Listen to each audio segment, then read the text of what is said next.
Hey everybody, सो जय हिंद आप सभी को। कैसे हैं आप सभी? तो आज हम एक क्लास लेके आए अपनी, जिसमें हम बात करने वाले हैं history for UPSC CSE exam. Okay, so यहाँ पे हम देखने वाले हैं कि हमारी हिस्ट्री जो पूरा का पूरा पोर्शन है यूपीएससी सीएसई एग्जाम के दोनों पार्ट के लिए, प्रीलिम्स के लिए, मेंस के लिए, उसकी तैयारी हम कैसे कर सकते हैं, क्या हमारे सोर्सेज होने चाहिए, क्या हमारी अप्रोच होनी चाहिए, हमें क्या पढ़ना है, कैसे पढ़ना है और कब पढ़ना है, ये जानना बहुत ज़्यादा ज़रूरी है। साथ ही साथ कितना पढ़ना है, क्या लिमिटेशन है, वो जानना भी बहुत ज़्यादा ज़रूरी है। सो ये हमारी हिस्ट्री को लेके आज पहली क्लास होने वाली है, जिसमें हम डिस्कस करने वाले हैं हमारी स्ट्रेटजी, है ना। तो स्ट्रेटजी को डिस्कस करने से पहले होता क्या है, आमतौर पे हम क्या करते हैं, क्या गलतियां करते हैं, उनके ऊपर कुछ बात कर लेते हैं। आप में से काफ़ी सारे लोग यही गलती करने वाले हैं या कर चुके हैं, आप इससे रिलेट कर पाएंगे। तो देखिए, सबसे पहले है जनरलाइजेशन ऑफ सोर्सेज, है ना। हमारे यहां पे जब हम टॉपर्स की स्ट्रेटेजी देखते हैं तो क्या होता है, क्या बोला जाता है कि आपको 6 to 12 NCERTs सारी की सारी पढ़नी है, बोला जाता है ना। ओके, फिर इसके बाद बोल दिया जाता है आपको पढ़नी है RS Sharma, then Satish Chandra medieval के लिए, है ना।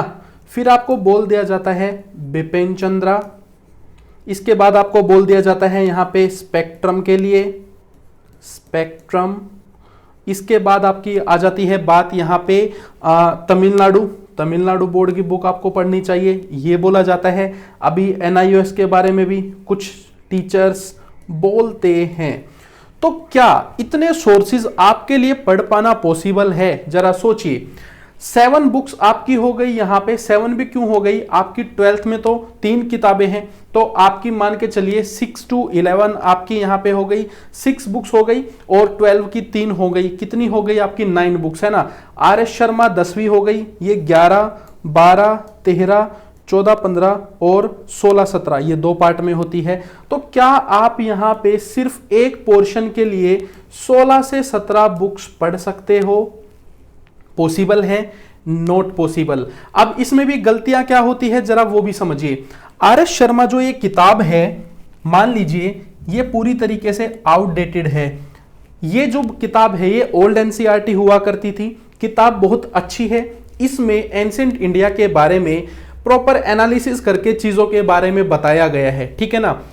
लेकिन दिक्कत क्या है कि हम एंशिएंट जो पार्ट पढ़ते हैं वो सिर्फ प्रीलिम्स में आता है, और प्रीलिम्स में जो क्वेश्चन आते हैं वो ज्यादा फैक्चुअल होते हैं। ओके, बहुत ज्यादा डीप एनालिसिस की जरूरत नहीं है। अगर ये क्वेश्चन हमारे मेंस में आते एंशिएंट और मिडिवल पार्ट से, तो हमारे लिए ये दोनों किताबें सतीश चंद्रा और RS शर्मा बढ़िया होती। ओके, हमें एनालिसिस मिलता, हमारी दिमाग की जो शक्ति है सोचने समझने की, हिस्ट्री को, वो ज्यादा और ज्यादा बढ़ जाती है यहाँ पे। लेकिन अब क्योंकि हम यहाँ पे प्रीलिम्स की तैयारी कर रहे हैं, तो हमारे जो एग्जामिनर होते हैं यूपीएससी के, वो क्या करते हैं, वो अपने क्वेश्चन बैंक जो बनाते हैं, उनका जो क्वेश्चन बैंक होता है वो होता है आपकी जो करंट न्यू NCERT चल रही है वहां से।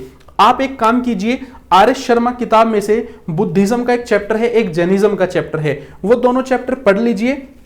पिछले 5 साल के प्रीलिम्स में एंशिएंट पार्ट के क्वेश्चन आप जाके देखिए, आपके अगर 1-2 क्वेश्चन भी लग जाएं तो फिर आप इन किताबों को पढ़ लेना। ओके, आपका एक भी क्वेश्चन यहां से अब नहीं लगने वाला है। अभी जो क्वेश्चन आ रहे हैं वो आते हैं आपकी न्यू NCERT से।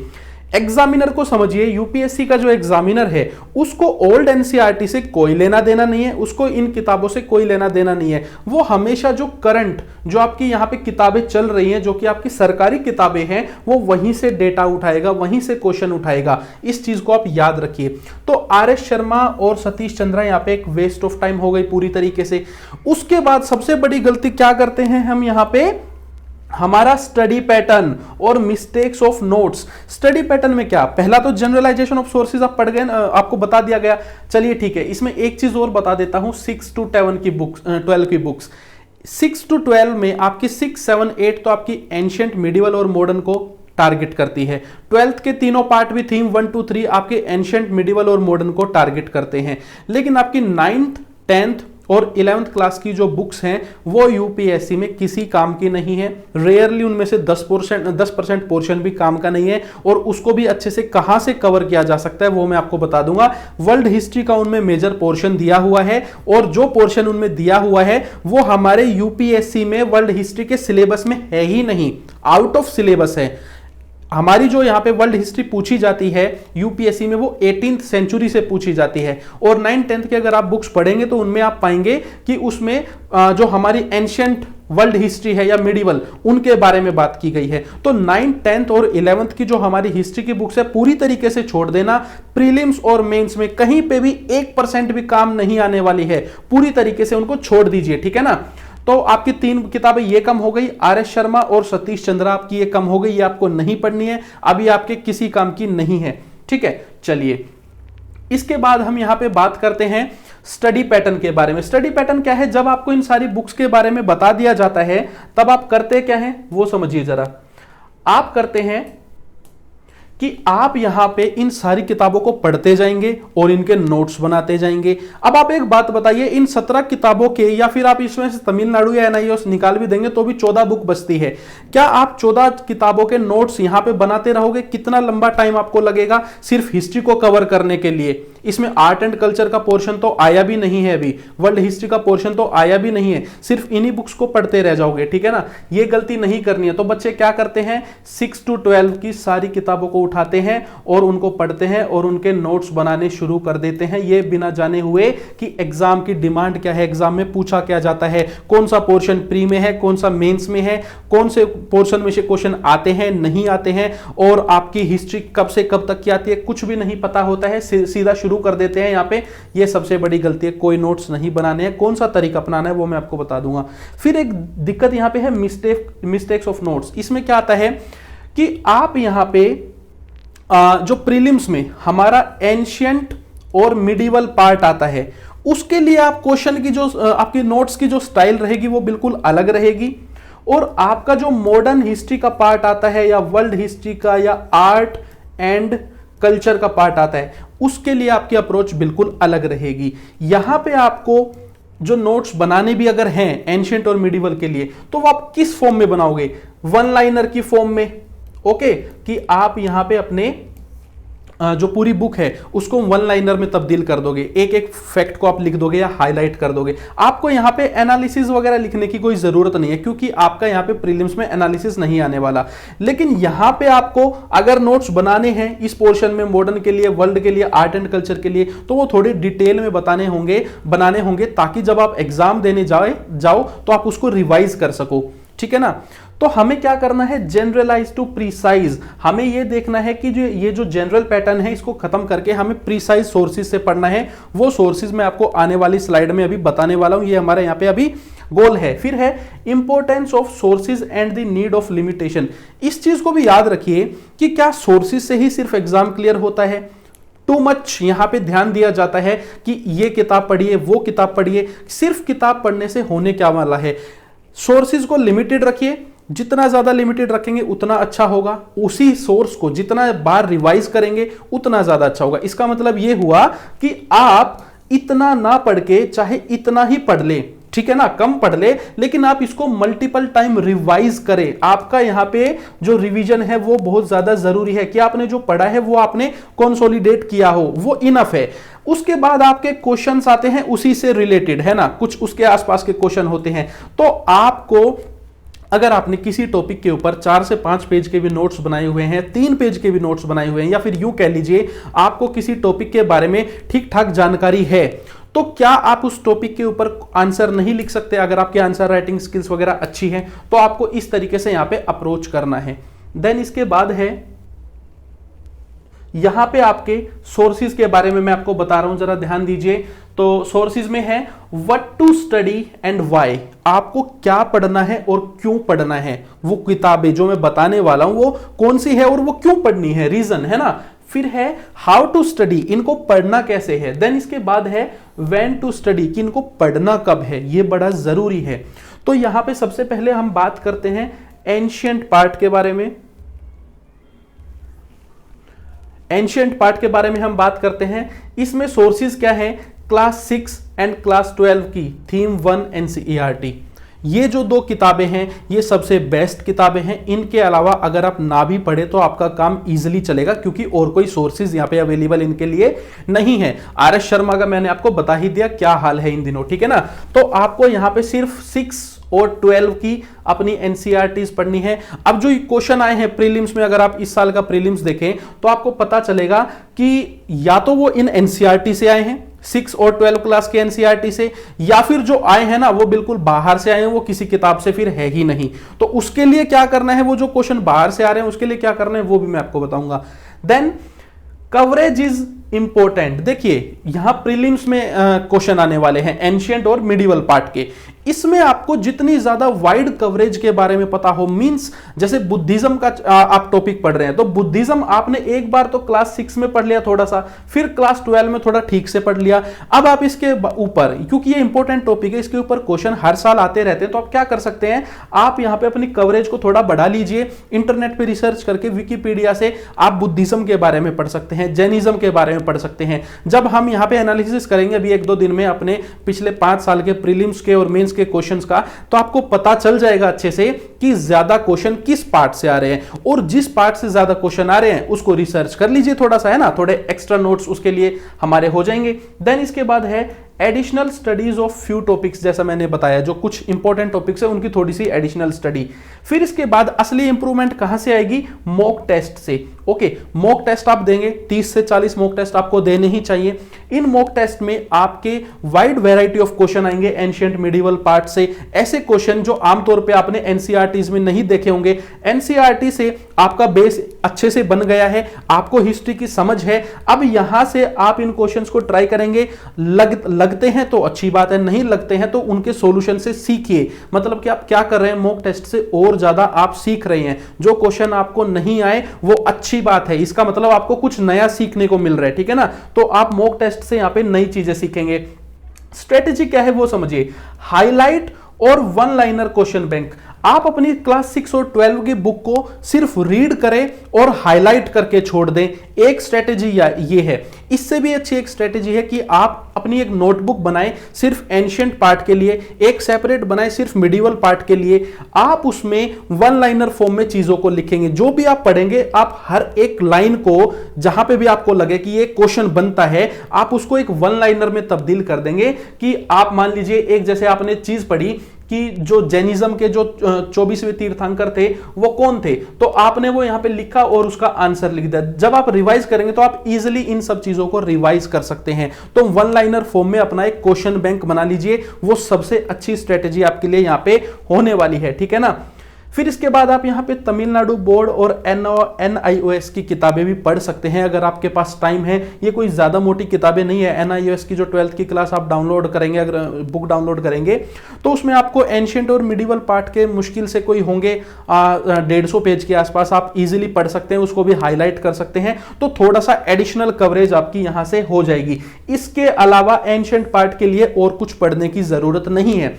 अब मान लीजिए इतना पढ़ के आपके 5 में से 3 क्वेश्चन या 4 क्वेश्चन लग रहे हैं और 1-2 क्वेश्चन नहीं भी लग रहे, तो वो भी आपके लिए वर्थ इट है, क्योंकि आप सिर्फ एंशिएंट पार्ट को या मिडिवल पार्ट को कवर करने के लिए किस हद तक जाएंगे, कब तक आप पढ़ते रहेंगे, आपको कई साल लग जाएंगे एग्जाम को क्लियर करने में। ये वाली स्टडी जो आपकी जो अप्रोच है कभी मत लेना। इस चीज को भी याद रखना, प्रीलिम्स में कम से कम 30 से 40 क्वेश्चन ऐसे होते हैं जो आपको बिल्कुल कहीं नहीं देखने को मिलेंगे, जो बिल्कुल अजीब आपको देखने को मिलेंगे। आप सोचेंगे ये मैंने कभी पढ़ा ही नहीं। आप कितना भी डीपली पढ़ लेना, कितना भी डीपली, आपको ऐसे क्वेश्चन मिलेंगे जो आपने कभी देखे नहीं होंगे। उनमें से भी 20 क्वेश्चन तो ऐसे होंगे जो आप बिल्कुल कर ही नहीं सकते, जो बिल्कुल ही पता नहीं कौन सी दुनिया से आएंगे। फिर है यहां पे मिडिवल पार्ट। वो क्वेश्चन एक्चुअली आपको यहाँ पे आपका ज्यादा टाइम कंज्यूम करने के लिए आप उनको पढ़ेंगे, बार बार उसके बारे में सोचेंगे। आपको यहाँ पे वो आपको एक तरीके से ना हैरेस करने के लिए है वो क्वेश्चन, आपके ऊपर प्रेशर डालने के लिए, आपका ज्यादा टाइम कंज्यूम कराने के लिए। तो ऐसे क्वेश्चन को तो हमें देखना भी नहीं है, ठीक है ना। फिर मिडिवल पार्ट में सेम स्ट्रेटेजी बिल्कुल हमें अपनानी है एंशिएंट और मिडिवल दोनों के लिए, सिर्फ बुक यहां पे चेंज हो जाएगी। आप वहां पे क्लास 6 की एनसीईआरटी पढ़ रहे थे, यहां पर क्लास 7 की मिडिवल हमारी हो गई एनसीईआरटी, और क्लास 12 का पार्ट नंबर 2 जो थीम 2 है वो आप यहां पे मिडिवल के लिए पढ़ेंगे। Coverage is important. अगेन जैसे मैंने बताया था, कवरेज पे ध्यान देना है। कवरेज को मैक्सिमाइज कैसे कर सकते हैं? मॉक टेस्ट पढ़ेंगे तो वाइड वैरायटी ऑफ क्वेश्चन पढ़ेंगे तो कवरेज आएगी, है ना। फिर आप यहां पे एडिशनल स्टडीज करेंगे कुछ इंपॉर्टेंट टॉपिक्स की, ये देख के कि प्रीवियस ईयर्स में क्वेश्चन कहां से ज्यादा आ रहे हैं, यूपीएससी एग्जामिनर कहां ज्यादा टारगेट करते हैं, किस टाइप के क्वेश्चन आते हैं, तो उसी हिसाब से उन कुछ टॉपिक्स को आप स्पेशली थोड़ा सा तैयार कर लेंगे, है ना। फिर वही स्ट्रेटेजी है, हाईलाइट करेंगे बुक में, और वन लाइनर क्वेश्चन बैंक, ये आपकी मर्जी है, अगर आपके पास टाइम है तो वन लाइनर क्वेश्चन बैंक बनाइए, वो बहुत ज्यादा अच्छा है चैप्टर वाइज, ठीक है ना। फिर अगेन तमिलनाडु बोर्ड और NIOS की ऑप्शनल किताबें हैं, पढ़ सकते हैं, अच्छी किताबें हैं, ठीक है ना। देन इसके बाद है मॉडर्न हिस्ट्री, सबसे ज्यादा इंपॉर्टेंट पार्ट है। मान लीजिए अगर मैं अज्यूम करिए एवरेज लेके चलते हैं, 100 नंबर की हमारी हिस्ट्री आती है, history, art and culture, world history, ये पांचों पोर्शन टोटल प्री और मेंस में मिला के, तो उसमें से आपकी करीब करीब 65-70 नंबर की आपको मॉडर्न हिस्ट्री ही मिलने वाली है, तो सबसे ज्यादा इंपॉर्टेंट पार्ट है। अब क्योंकि ये हमारे मेंस में आती है, मेंस में भी आती है हमारी, एक सेकेंड, ये हमारे मेंस में भी आती है प्लस प्रीलिम्स में भी आती है। अब प्रीलिम्स के लिए स्ट्रेटेजी थोड़ी सी अलग लेके चलेंगे, मेंस के लिए थोड़ी सी अलग लेके चलेंगे, सोर्सेज वही रहेंगे। देखिए यहां पे क्वेश्चन आते हैं एनालिसिस टाइप के। अब अगली जो क्लासेस आने वाली हैं वो हमारी प्रीवियस ईयर्स पे आएंगी तो आपको पता चल जाएगा। क्वेश्चन आते हैं एनालिसिस, ऐसा नहीं है कि आपसे कुछ पूछेंगे कि कौन सा युद्ध हुआ था, उसमें क्या हुआ था, किसने किसको मारा, ऐसा कुछ नहीं होने वाला। एनालिसिस टाइप के क्वेश्चन आएंगे, ऐसा क्यों हुआ, क्या रीजन है, वो सारे वो मैं आपको पढ़ाऊंगा डिटेल में, ठीक है ना। तो एनालिसिस पार्ट के लिए सबसे बेस्ट जो किताब बनी है वो है बिपिन चंद्रा, या फिर एक है शेखर बंदोपाध्याय, ठीक है ना। तो यहां पे बिपिन चंद्रा एक बेस्ट किताब है। इस किताब के मैं आपको लाइव क्लासेस लेके आने वाला हूं, यहां पे मैं आपको पढ़ाऊंगा इसी YouTube चैनल पे।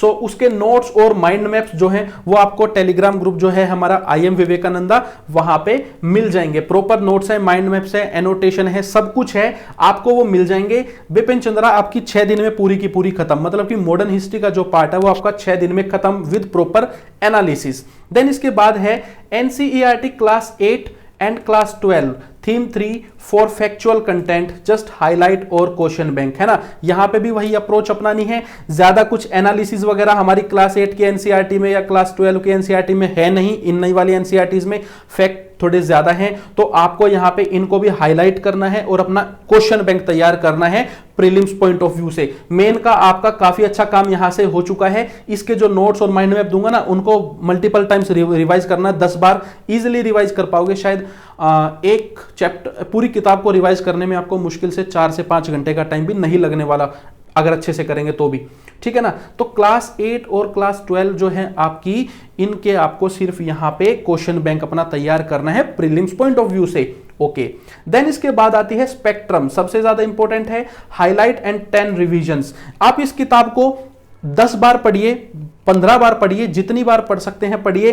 पहली बार में थोड़ी सी मुश्किल हो सकती थी अगर आपने बिपिन चंद्रा ना पढ़ी होती, लेकिन अब क्योंकि मैं आपको बिपिन चंद्रा पढ़ाने वाला हूं पूरी की पूरी, तो उसमें होगा क्या कि बिपिन चंद्रा को ही नोट फॉर्म में और उसमें थोड़ा सा चीजों को ऐड करके स्पेक्ट्रम में लिख दिया गया है ना। स्पेक्ट्रम जो किताब है राजीव अहीर की, वो हमारी बिपिन चंद्रा में से ही निकल के आई है। तो अब आपने क्योंकि मदर को यहां पे पढ़ लिया है तो बच्चे को पढ़ना काफी ज्यादा ईजी हो जाएगा आपके लिए।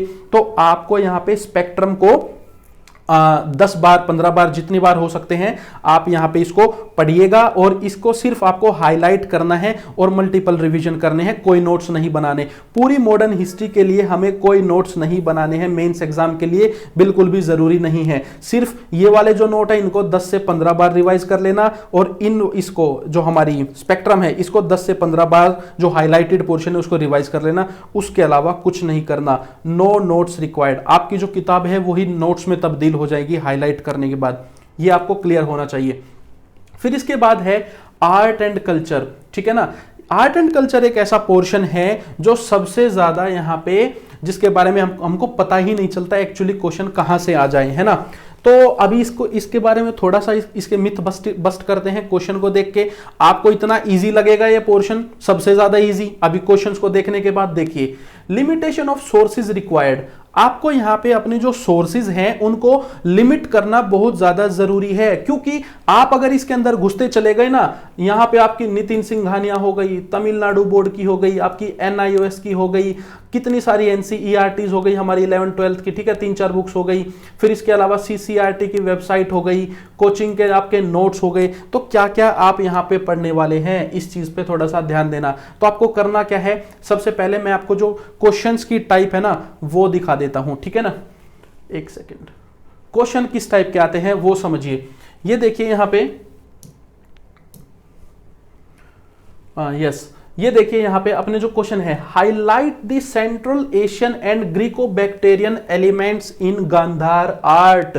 तो ये जो क्वेश्चन पूछा गया है ना, इसके लिए आपको कोई इतनी ज्यादा स्पेशल किताब पढ़ने की जरूरत नहीं है। अगर आपने यहां पे क्लास 12th की जो हमारी थीम 1 है वो पढ़ी है, तो उसमें से आपका एक क्वेश्चन इजीली लग जाएगा। यहां पे बेसिकली पूछा गया है कि जो सेंट्रल एशियन यहां पे हमारा आर्ट था और जो ग्रीको बैक्टीरियन हमारे इसके अंदर एलिमेंट है, उनको आपको यहां पे हाईलाइट करना है, क्या सिमिलैरिटीज हैं, ठीक है ना, ये आपको देखनी है। तो गांधार आर्ट के बारे में हमारी एनसीईआरटी में काफी बताया गया है, जिसमें बुद्धा की मूर्ति वगैरह के बारे में, जो फाइन स्कल्पचर थे उनके बारे में ये सब चीजें बताई गई हैं, कैसे इंटरमिक्सिंग हुई हमारे यहाँ पे इन दोनों आर्ट्स की, वो डिटेल में बताया गया है, ठीक है। फिर है safeguarding the Indian art heritage is the need of the movement, discuss कीजिए। तो यहां पे ये क्वेश्चन जो पूछा गया है ये क्या है कि इंडियन आर्ट हेरिटेज जो है उसको हमें कैसे सेफ गार्ड करना चाहिए, उसके ऊपर क्वेश्चन पूछा गया। आपसे यहां कोई ये तो पूछा नहीं गया कि ये मंदिर की शैली बताइए, ये मंदिर कैसे बना था, उस फलाना पेंटिंग के बारे में बताइए, मिनिएचर पेंटिंग के बारे में बताइए, मुगल इरा आर्किटेक्चर के बारे में बताइए। ऐसे तो क्वेश्चन यहां पे आ ही नहीं रहे हैं। ये 2017, 18, 19 3 साल के क्वेश्चंस का मैं यहां पे आपको ट्रेंड दिखा रहा हूं। क्वेश्चन किस टाइप के आ रहे हैं, जनरल क्वेश्चन है, ये तो कोई भी बता सकता है कि यहां पे इंडियन आर्ट एंड हेरिटेज को बचाने की जरूरत, नीड क्या है इस मूवमेंट में। ये तो बहुत इजी क्वेश्चन है। चलिए फिर है assess the importance of the accounts of the Chinese and Arab travelers in the reconstruction of the history of India।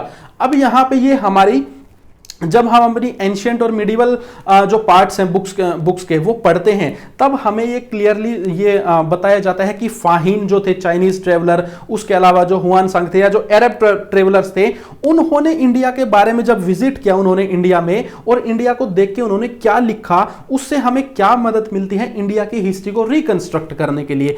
हम अपनी जब इतिहास को बनाते हैं, हम देखते हैं किस समय में क्या हुआ था, उसके हमें जब सोर्सेज मिलते हैं, कुछ लिखा हुआ मिल गया, कोई पत्थर मिल गया, कोई सिक्के मिल गए, उसी तरीके से हमारे यहाँ पे इन्होंने कुछ अपने किताबें लिखी हैं, उन किताबों से क्या मदद मिलती है वो हमें लिखना है। तो ये इजीली हमारी एनसीईआरटीज़ के बुक्स में बताया गया है कि इनका कंट्रीब्यूशन क्या है। चलिए फिर है examine how the decline of the traditional artisanal industry in colonial India crippled the rural economy.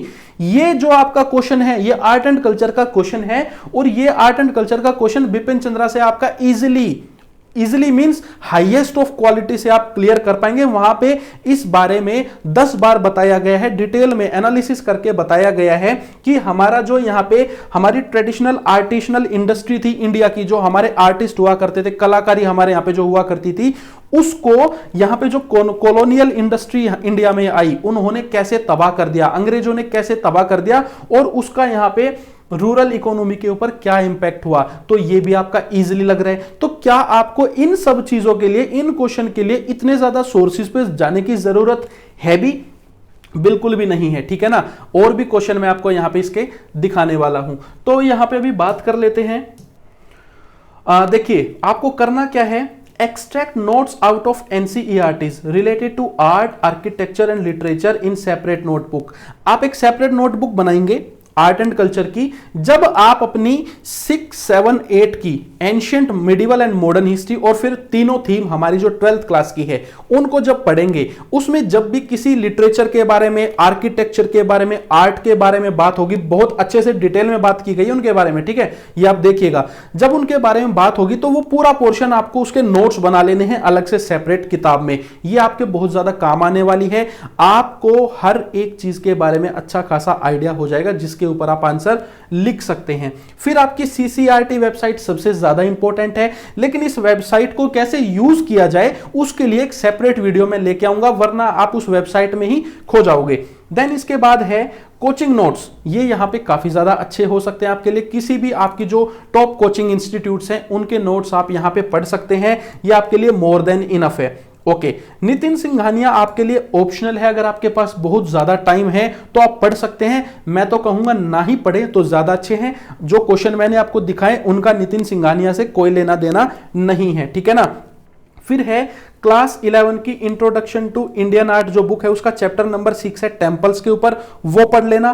Then living craft traditions of India के चैप्टर नंबर 1 से 5, 1 2 3 4 5 और चैप्टर नंबर 9 एंड 10 ये पढ़ लेना। इसके अलावा आर्ट एंड कल्चर के लिए कुछ भी पढ़ने की जरूरत नहीं है, एक टॉपिक भी नहीं पढ़ेंगे। द हिंदू न्यूज़पेपर का फ्राइडे में आर्ट एंड कल्चर का एक पोर्शन आता है, उसको भी बिल्कुल आप रीड कर सकते हैं। इसके अलावा बाकी आप कुछ भी नहीं पढ़ेंगे, ठीक है ना। इसमें से भी अगर कोई क्वेश्चन नहीं लगता है तो इससे एडिशनल सोर्सेज पे जाके आप वैसे भी कोई फायदा नहीं उठाने वाले, क्योंकि क्वेश्चन वही 1 से 2 आने वाले हैं, जिसमें से आपके मैक्सिमम 99% चांस है आपके क्वेश्चन यहां से लग जाएंगे। इतनी सारी हिस्ट्री पढ़ने के बाद ऐसा तो कोई टॉपिक है नहीं हमारी आर्ट एंड कल्चर का जिसके ऊपर आप आंसर ना लिख सको, ये पॉसिबल नहीं है किसी भी तरीके से। तो इसकी जो सरदर्दी है ना आर्ट एंड कल्चर की स्पेशल वाली, वो लेना आप बंद कीजिए। इसके बाद है वर्ल्ड हिस्ट्री का हमारा पोर्शन है। ओके, वर्ल्ड हिस्ट्री के ऊपर यहां पे किताबें बता दी जाती है, नॉर्मन लुई पढ़ लीजिए या अर्जुन देव पढ़ लीजिए, कोई जरूरत नहीं है। आपको करना क्या है, एक बार क्वेश्चंस जाके देखना, क्वेश्चंस बिल्कुल स्ट्रेट फॉरवर्ड आ रहे हैं, एकदम स्ट्रेट क्वेश्चन जो हुआ हिस्ट्री में उन्हीं के ऊपर क्वेश्चन आ रहे हैं, और जो यूपीएससी ने अपनी नोटिफिकेशन में सिलेबस दिया हुआ है उन्हीं के ऊपर क्वेश्चन आ रहे हैं। एक वो जब एनालिसिस लेके आएंगे तब आपको दिख जाएगा। तो देखिए, बुकलेट स्ट्रेटजी आपको यहां पे फॉलो करनी है ऑन कीवर्ड्स और एनी कोचिंग नोट्स। बुकलेट क्या होती है कि यूपीएससी की नोटिफिकेशन में जो सिलेबस दिया हुआ है उसमें एक एक कीवर्ड है, जैसे इंडस्ट्रियल रेवोल्यूशन के बारे में, वर्ल्ड वॉर 1 एंड 2 के बारे में, कोल्ड वॉर के बारे में। ये हमारे जो कीवर्ड है ना, इन सब के ऊपर आप 5 से 6 पेज के एक एक कीवर्ड के ऊपर नोट्स बना लेंगे। तो उससे क्या होगा, उस 5 से 6 पेज के नोट को ही हम बुकलेट बोलते हैं। आपके 10 से 12 मैक्सिमम बुकलेट बन जाएंगी वर्ल्ड हिस्ट्री के लिए, और इसी में से आपके यहाँ पे क्वेश्चन आने वाले हैं। और लगातार 2-2 3-3 साल तो इसमें से क्वेश्चन आते भी नहीं, लेकिन फिर भी आपको तैयार करके जाना है ताकि आपका कोई भी पॉइंट यहां पे कोई भी क्वेश्चन छूट ना जाए, ठीक है ना। या फिर आप किसी भी कोचिंग के, अच्छी कोचिंग के नोट्स पढ़ सकते हैं, इसके लिए भी आपको टेंशन लेने की जरूरत नहीं है। तो आई थिंक आपको क्लियर हो गया होगा। मैंने आपको बता दिया एंशिएंट के लिए आपको किस टाइप के नोट्स बनाने हैं, 1 लाइनर नोट्स, मिडिवल के लिए 1 लाइनर नोट्स, या फिर आप हाईलाइट भी कर सकते हैं और उन किताबों को मल्टीपल टाइम रिवाइज करेंगे। अब आप यहां पे मैंने आपको बता दिया कौन सी किताबें पढ़नी है, कैसे पढ़नी है। अब व्हेन टू स्टडी ये मैं आपको बता देता हूं कब पढ़नी है। इनके ऊपर आप ज्यादा फोकस कब करेंगे, अभी अगर आपके पास टाइम है, आप 2021 के लिए तैयारी कर रहे हैं, अभी 9 महीने के अराउंड बचे हुए हैं, 8 से 9 महीने। अगर अभी आपके पास टाइम है तो ये इजी है, किताबें पढ़नी ही है, नोट्स बनाने नहीं वैसे बहुत ज्यादा डिटेल में। तो आप इनको अभी पढ़ के हाईलाइट करके छोड़ सकते हैं, 1-2 बार पढ़ लीजिए। इनका सबसे ज्यादा जो यूज होगा ना वो होगा प्रीलिम्स कि जब हम स्पेसिफिक तैयारी करेंगे, प्रीलिम से 2 महीने पहले जब हमारा टाइम आएगा रिवाइज करने का और सिर्फ मॉक टेस्ट देने का, उस टाइम इनको रिवाइज करना। अभी रिवाइज करोगे, कंसोलिडेट करोगे, दिमाग को भरोगे, कोई फायदा नहीं है, किसी काम की नहीं है अभी, ठीक है ना। मॉडर्न हिस्ट्री आपको अभी कवर करनी है, ये मैं आपकी पूरी कवर करा दूंगा। क्लासेस इस पे आ ही रही हैं। बिपिन चंद्रा बिल्कुल इजी, 5 से 6 दिन में पूरी बिपिन चंद्रा मैं आपको पढ़ा दूंगा, डीप एनालिसिस के साथ माइंड मैप्स दे दूंगा, नोट्स दे दूंगा, उसकी टेंशन आपको लेने की जरूरत है नहीं। सिमिलर काम आप 8th क्लास की और 12th क्लास की थीम 3 के साथ कर लेना, वही क्वेश्चन बैंक वाला। स्पेक्ट्रम आपको खुद पढ़नी है, लेकिन बिपिन चंद्रा पढ़ने के बाद बिल्कुल ईजी है स्पेक्ट्रम को पढ़ना, बिल्कुल पीस ऑफ केक आपके लिए हो जाएगा, ठीक है ना। आर्ट एंड कल्चर का मैंने आपको बता दिया, सोर्सेज को लिमिट में रखना है आपको। यहां पे जो भी आर्ट एंड कल्चर से रिलेटेड पोर्शन उन सभी किताबों में मिलता है, उसको सिर्फ एक्सट्रैक्ट करके निकाल लेना है, या फिर एक काम और भी कर सकते हैं, एक अलग कलर का हाइलाइटर यूज करें उस पोर्शन को हाईलाइट करने के लिए जो आर्ट एंड कल्चर से आता है, ताकि जब रिवाइज करना हो आर्ट एंड कल्चर को तो आपको पता हो कि हाँ मैंने पीला या रेड मार्कर यूज किया था, और अब उसी को सिर्फ आप यहां पे रिवाइज कर सकते हैं तुरंत जल्दी से, है ना। ओके, सीसीआरटी की वेबसाइट के ऊपर वीडियो आ जाएगी, उसके लिए डोंट वरी। किसी भी अच्छी कोचिंग के नोट्स उठा सकते हैं, वो भी आपका काम चल जाएगा। नितिन सिंघानिया को इग्नोर करेंगे तो ज्यादा अच्छा रहेगा। और ये कुछ चैप्टर्स मैंने आपको बता दिए, ये पढ़ लेना। इतना सिंपल एंड इजी है आर्ट एंड कल्चर को यहां पे कवर करना। क्वेश्चन मैंने आपको दिखा दिए, कोई भी क्वेश्चन लिख सकता है। मैं आपको ये गारंटी देता हूं, आप आर्ट एंड कल्चर पोर्शन के बारे में ये कुछ भी मत पढ़िए। अगर आपने सिर्फ इतनी चीजें भी पढ़ी है ना, तो भी आप एबल होंगे काफी ज्यादा क्वेश्चन के आंसर करने के लिए। उसके अलावा जो भी कवरेज है प्रीलिम्स से रिलेटेड, वो आपकी मॉक टेस्ट में हो जाएगी। वर्ल्ड हिस्ट्री के बारे में मैंने आपको पूरा क्लियर कर दिया है अभी। ओके, चलिए वर्ल्ड हिस्ट्री का यहां पे एक बार आप सिलेबस देख लीजिए। ये आपके सामने सिलेबस है। History of world will include events from 18th century. मैंने आपको बताया था ना 9th 10th की और 11th की जो हमारी किताबें हैं वो आपको पढ़नी ही नहीं है। क्यों नहीं पढ़नी है? 18th सेंचुरी से हिस्ट्री आती है यहाँ पे। ओके, प्रीलिम्स में आएगी नहीं, मेंस में आएगी। उसमें क्या है? Industrial revolution, world wars, redrawal of national boundaries, colonisation, decolonisation, political philosophies. अब यहां पे आपकी पॉलिटिकल फिलोसॉफी हो गई, जैसे कम्युनिज्म हो गया, आपका मार्क्सवाद हो गया, सोशलिज्म, कैपिटलिज्म, ये सब चीजें, ठीक है ना, इनके ऊपर आपके यहां पे क्वेश्चन आने वाले हैं। तो वर्ल्ड हिस्ट्री कितनी ज्यादा इजी है ये आप यहां से आइडिया लगा सकते हैं। तो अभी यहां पे इस बात को समझिए कि my work and your work, ठीक है ना। मेरा काम क्या है, देखिए शुरू करेंगे, ध्यान देना। अभी मैं आपको सीधा मॉडर्न हिस्ट्री पढ़ा रहा हूं। आप सोचेंगे कि सर क्रोनोलॉजी का क्या होगा, जब हमने मिडिवल नहीं पढ़ी, एंशिएंट नहीं पढ़ी तो थोड़ी दिक्कत होगी। कोई भी दिक्कत नहीं होगी। देखिए करेंगे क्या हम यहाँ पे, सबसे पहले अब जो कल क्लास आएगी, अगली जो इससे अगली जो क्लास आएगी, उसमें क्या होगा, मैं आपको यहाँ पे पूरा इलेबोरेट करके बताऊंगा मेंस का syllabus, mind maps of modern history. मैं आपको प्रॉपर तरीके से बताऊंगा मॉडर्न हिस्ट्री का ईच टॉपिक क्या क्या आता है, वर्ल्ड हिस्ट्री का और आर्ट एंड कल्चर का। काफी इजी हो गया। चलिए इसके बाद क्या करेंगे, क्लास 3 to 7, इसमें क्या होगा, 5 classes on each years mains history question analysis of last 5 years. 5 साल के क्वेश्चंस एनालिसिस करेंगे, पता चल जाएगा आपको एग्जैक्टली क्वेश्चन की टाइप क्या होती है और क्वेश्चन आते कहां से हैं, ठीक है ना, ये आपको पता चल जाएगा। फिर इसके बाद है class 8 to 10 complete timeline of Indian history. ये बड़ा जरूरी है ये क्लासेस।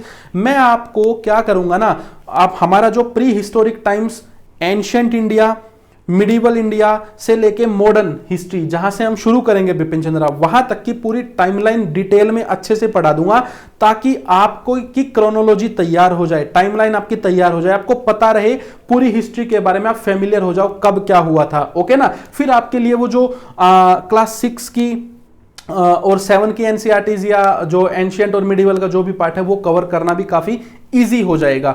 इसके बाद यहां पे हमारी complete modern history of India में आपको पढ़ाऊंगा। Then how to use spectrum easily, ये मैं आपको बताऊंगा। तो आप कह सकते हैं कि हमारा यहां पे 50% काम मेरे द्वारा होना है और 50% जो काम है वो आपके द्वारा यहां पे होना है। आई थिंक आप सभी को ये क्लियर हो गया है, my work and your work, ठीक है ना। तो ये रिवाइज तो आखिरी में करना आपको ही है, पूरी तरीके से इजी बना दिया, ठीक है। तो ये हमारी यहाँ पे टोटल 27 क्लासेस होने वाली है, आज से शुरू हो गई है और ये हमारी जो क्लासेस है वो 26 अक्टूबर तक फिनिश हो जाएगी। तो आई थिंक आपके जितने भी डाउट थे आर्ट एंड कल्चर पोर्शन को लेके, वर्ल्ड हिस्ट्री को लेके, एंशिएंट, मिडिवल, मॉडर्न को लेके, वो सारे क्लियर हो चुके हैं। सोर्सेज जो मैंने आपको बताए हैं वो प्रॉपर एनालिसिस के साथ बताए हैं। इसके बाद भी आपको अगर कोई डाउट रह गया है तो वो जो आने वाली क्लासेस है, इन सभी क्लासेस में वो आपके डाउट क्लियर हो जाएंगे, पूरी तरीके से क्लियर हो जाएंगे। इनकी आपको कोई भी टेंशन यहां पे लेने की जरूरत नहीं है। सो अगर आपको ये क्लास पसंद आई है तो प्लीज लाइक करिए, इसको शेयर कीजिए। आपके जो भी क्वेश्चन है वो आप कमेंट्स बॉक्स में जाके नीचे पूछ सकते हैं। Thank you so much and good bye.